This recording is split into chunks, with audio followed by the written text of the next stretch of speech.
Good evening, my dear brothers and sisters, and welcome to the Manila Cathedral. Welcome also to this celebration, those who are following us online, whether they are at home, working, or traveling. My dear brothers and sisters, as I mentioned at the beginning of the Mass, today the Universal Church celebrates the solemnity of the Most Holy Trinity. It means God, one God in three persons. The first thing that we should remember with the Most Holy Trinity is that it is a mystery. It is a mystery. And since it is a mystery, it is something that we cannot fully understand. No matter how much we think about it, no matter how much we analyze it, no matter how much we study it, we will never in this lifetime be able to understand fully the mystery of the Most Holy Trinity. Hindi natin ganap na mauunawaan ang misteryo ng Santissima Trinidad. Siguro, kung makapasok tayo sa langit, sa wakas ng ating buhay, baka doon ipahayag ng Diyos ang kahiwagaang ito. Ipaliwanag ng Diyos ang misteryong ito. Pero palagay ko, hindi na natin kailangan na maunawaan ito kapag nasa langit na tayo, sapagkat buong buhay, eternal, for all eternity, we will just be looking at God with awe. But since it is a mystery that we cannot fully understand, the question is, what can we understand? If we cannot fully understand the mystery, what then can we understand? We can only understand pieces of the mystery. And one of these pieces is God is love. Yan ang una nating dapat tandaan. Ang Diyos na isang misteryo sa kanyang pagiging Santissima Trinidad ay isang Diyos ng pag-ibig. Sa Ebanghelyo narinig natin ang karaniwang parte o bahagi ng Ebanghelyo ni San Juan. God so loved the world that He gave His only Son. God is love. That's the first thing that we should remember about God. Ang Diyos ay pag-ibig. At yan ang dahilan kung bakit tayo nilikha ng Diyos. Nag-uumapaw ang pag-ibig ng Diyos sa Kanyang sarili, kaya't lumikha siya upang meron siyang mapagbigyan ng pag-ibig na ito, para may pagdaluyan ang pag-ibig na ito. We were created out of God's love. Sigurong iba sa atin ipinanganak hindi dahil sa pagmamahalan ng ating mga magulang. Okay? Na disgrasya lang ang nanay nyo. Hindi pinano. Pero kapag tinanong mo ang Diyos, bakit mo ako nilikha? Ang sagot ng Diyos, dahil ako'y pag-ibig. Kaya tayo nilikha ng Diyos sapagkat ang Diyos ay nag-uumapaw sa pag-ibig.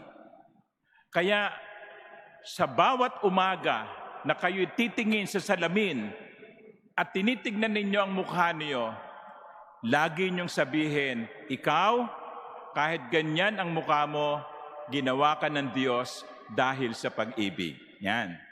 Para buo na yung araw mo. Kasi kuminsan, nadidismaya tayong tumingin sa salamin.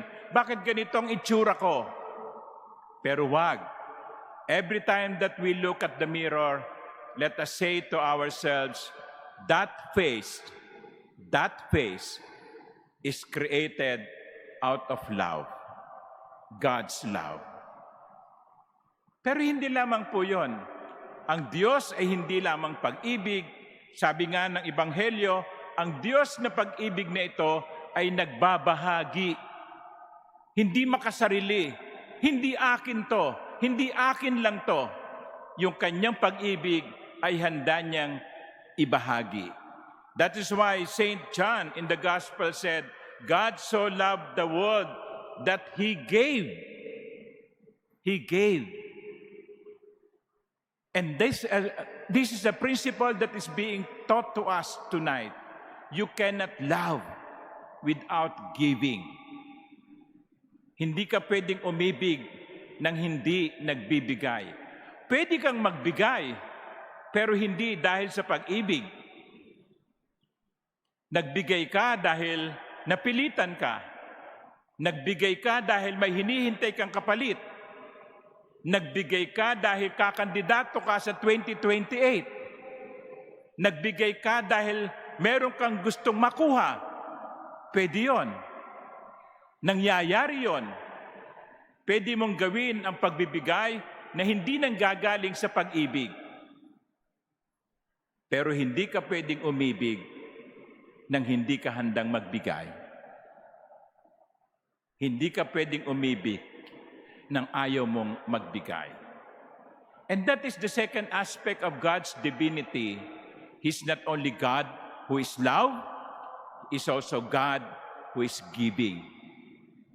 And when He gives, God gives the best. Kapag nagbigay ang Diyos, ang ibinibigay niya ay hindi yung barya, hindi yung hindi na kailangan, hindi yung bulok, hindi yung luma.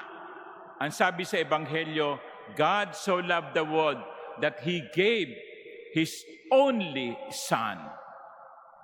His only Son, beloved of Him, the most precious one. God gave His most precious one, Jesus.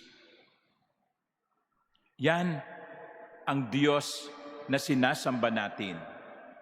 Isang Diyos ng pag-ibig, isang Diyos na nagbibigay at nagbibigay ng pinakamainam. Tayo kasi kung minsan kung magbigay, binibigay natin yung hindi natin kailangan. Kapag merong nasunugan, marami pong nangyayaring sunog, no? Sa Baseco, sa Parola, sa Quezon City, ang daming sa init ng panahon, ang dali-daling magsiklab. Kaya maligo kayo ng madalas, baka magsiklab kayo, no? Sa init. Pero tingnan nyo, kapag may nasusunugan, nakakalungkot. Kasi yung ibinibigay na tulong ay sapatos na merong high heels. Diyos ko, nasunugan na nga eh. High heels pang ibibigay mo. Ano yan? Sasagala ba yan? Alam nyo, nakakalungkot. Ibibigay yung damit pang kasal. Sa nasunugan, ibibigay yung luma, ibibigay yung hindi kailangan, ibibigay yung sira, ibibigay yung expired. Hindi ganyan ang Diyos. Ang Diyos ay nagbibigay dahil sa pag-ibig. At kapag siya'y nagbigay, ibinibigay niya ang pinakamainam. That is the Trinity that we worship. Pero mga minamahal kong kapatid, sa araw ding ito, ay nagwawakas tayo ng buwan ng Mayo. At sa buwan ng Mayo, sa maraming bahagi ng Pilipinas, ay merong Flores de Mayo. Kaya nga ang buwan ng Mayo ay buwan din ni Maria. Sa araw na ito, sa misa nating ito, mag-aalay ang iba sa atin ng bulaklak kay Maria. Pero alam nyo, hindi tayo ang unang nagparangal o nagbigay parangal kay Maria. Hindi tayo ang unang nagbigay papuri kay Maria. Hindi tayo ang unang nag-angat kay Maria. Hindi tayo ang unang nagkorona kay Maria. Mary is the beloved of the Trinity. Mary is the beloved daughter of the Father. Mary is the mother of the Son. And Mary is the spouse of the Holy Spirit. You see? Sa totoo lang, hindi naman kailangan ni Maria mga parangal natin eh. Hindi na kailangan ng mahal na birhen na koronahan. Meron ng episcopal coronation, meron pang canonical coronation. No. Sa totoo lang, hindi naman yan kailangan ng mahal na birhen sapagkat tinanggap na niya ang pinakadakilang karangalan mula sa Santissima Trinidad. Siya'y anak na kalugod-lugod ng Ama. Siyang ina ng kaisa-isang anak ng Diyos at esposa ng banal na Espiritu. Pero bakit ibinibigay sa atin si Maria? Bilang huwaran, bilang modelo, upang tularan natin. At mga minamahal kong kapatid, saan natin matutularan ang mahal na birhen? Unang-una, sa kanyang pagiging masunurin. Sa kanyang pagiging masunurin. Sa kanyang pag-oo sa plano ng Diyos. May sariling plano si Maria at Jose, pero may plano ang Diyos para sa kanilang dalawa, lalo na kay Maria. At nung tanggapin niya ang balita mula sa arkanghel na si Gabriel, sa bandang huli, ang nasabi na lamang ni Maria ay, "Yes, Lord." Narito ang alipin ng Panginoon, mangyari nawa ayon sa iyong sinabi. Mary is the model of obedience. And she is obedient because she believes. Siya'y sumunod sapagkat siya'y nagtitiwala. At yan, mga minamahal kong kapatid, ang dapat nating tandaan. Sa buhay ni Maria, hindi niya naiintindihan ng lahat. Sa palagay niyo ba, naging maliwanag kay Maria ang lahat ng mangyayari? Hindi. Marami siyang tanong. Tanong niya sa anghel, paano mangyayari ito gayong ako'y dalaga? Sa palagay niyo ba, nung sila'y nagbiyahe patungo ng Bethlehem upang doon manganak, si Maria, wala siyang tanong? Bakit kami naglalakbay? Sa palagay niyo ba, si Maria ay walang tanong nang sila'y tumakas sa Ehipto? Bakit kami pupunta ng Ehipto? Bakit kami tumatakas? Sino ang aming tinatakasan? Bakit nangyayari ang mga ito? Sa palagay niyo ba, nung umalis si Jesus upang magsimula ng kanyang pangangaral, ay walang tanong si Maria? Sa palagay niyo ba, nung si Jesus ay nakabayubay sa krus, walang tanong si Maria? Hindi kaya niya natanong, bakit, Panginoon? Bakit, O Diyos? Ganito ang kinahahantungan ng aking anak.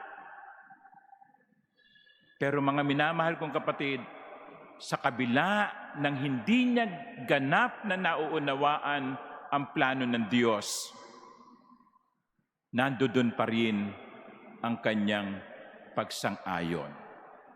Yes, Lord, whatever it is, as long as it is your will. I may not fully understand everything, but I will say yes and obey. Sa inyo, sa buhay ninyo, hindi ba't marami din kayong tanong? Hindi ba't marami ding pinagagawa ang Diyos sa atin na hindi natin ganap na naiintindihan? Hindi ba't merong mga nangyayari sa buhay natin na hindi natin ganap na maunawaan? Kaya nga ang madalas na tanong natin ay, bakit? Mga minamahal kong kapatid, si Maria ay binibigay sa atin upang tumugon ng pagsang-ayon sa plano ng Santissima Trinidad. Mary is beloved of the Trinity because she is obedient to the plan of the Trinity. Pero hindi lang yan. Tinuturo din sa atin ni Maria na katulad ng Santissima Trinidad ay maging bahagi tayo ng kapwa natin. God wanted to enter into relationship with man. God is not a soloist. God is a choir. He involved everyone. He empathized and sympathized with everyone. He communes with everyone. Ganon din si Maria. Si Maria, sa kabila ng karangalang ibinigay sa kanya upang maging ina ng anak ng Diyos, ay hindi lumimot sa kanyang kapwa. You know the story. Mary visited her cousin Elizabeth to help, to extend solidarity. Alam nyo, sa mundo natin ngayon, madalas kanya-kanya. Kaya tayo nagkakagulo. Magulo ang pamilya, magulo ang lipunan, magulo ang bansa, magulo ang mundo. Kasi ang iniisip ay sarili lang. Walang pakialam sa kapwa. The Holy Trinity is a communion. They are different. The Father is not the Son is not the Holy Spirit, but they share in one divinity. They share. Mary shares. Mary is in solidarity. So also, our devotion to Mary should also extend to others. Madalas kong sabihin, ang krus ay dalawang bahagi. Vertical, ako at ang Diyos. Pero horizontal din, ako at ang aking kapwa. Hindi pwedeng ako at Diyos lang. May mga ganun tao. Ang mahalaga, nagdadasal sila, nagsisimba kung araw ng linggo, nagbibigay ng tulong kung kailangan. Yun lang. Ang katwiran basta't basta't hindi ko nakakalimutan ng Diyos. Ako at ang Diyos. Hindi po sapat yun. Dapat meron ding ako at ang kapwa ko. Si Maria ay kumpleto. Ako at ang Diyos. Ako at ang aking kapwa. Glory to the Father, and to the Son, and to the Holy Spirit, as it was in the beginning, is now, and will be forever. Amen.